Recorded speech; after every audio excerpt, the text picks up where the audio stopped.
live ku Projan Media TV yonna gy'osinziira okuba nga weekuumidde ku Projan. Ffe tugamba tusinziira wano Makerere okuba nga tubatuusaako zino stories.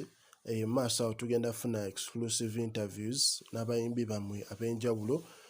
Ojja commentinga awo tusooke na muyimbi ki naye nga tubadde twa contactinze omukyala Momo 19 alina story gyagala oba nga atuwa, so tugenda mukolako interview mu maaso awo.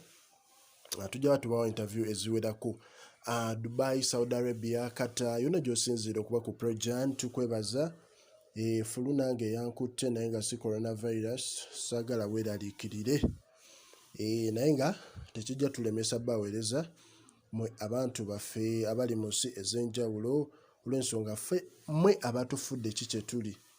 Kale ku Projan live olunaku olwaleero nkuleetedde mwana muwala naye nga sinagamba story. Enkola yaffe yiino tusooka tumira Kyabalongo Sharon Team Canada bambi webale Kyabalongo Sharon Canada egamba etya wewale coronavirus. Zaina Yasin webale bambi.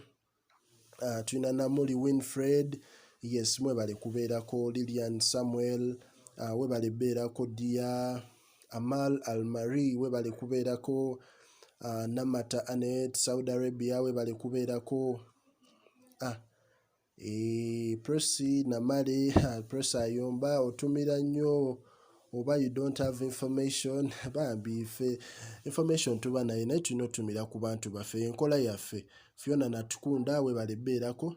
Kale Projan olunaku olwaleero mwana muwala Rema Namakula. Muzikirize mbatuuseeko story ya Rema. Rema yavuddeyo n'akakasa ensi. Rema yakakasizza ensi nga wagenda performinga ku Kukivulu kya Eddy Kenzo ekiriyo nga 28 March. Confirmation eno yagikoze ku post ekifaananyi kye kya featurinze ku post ya Eddy Kenzo confirminga nti ki omukyala ono agenda kuba nga ayimba. Ffenna tukimanyi Eddy Kenzo yavaayo ku live TV n'ayaniriza Rema Namakula ne bbaawe okuba nga babeerawo bagresinge omukolo gwe era n'abagamba ajja bbawa VIP treatment era abasaba babeere ku mukolo gwe. Ekintu Rema kyatatutte personal era yakkiriza okuba nga ayimba ku guno omukolo. Yadde ye agamba teyasobola yita Eddy Kenzo ku mukolo gwe oba teyasobola yita Eddy Kenzo ku event ye yali wali ku Gondi, yali ku Freedom City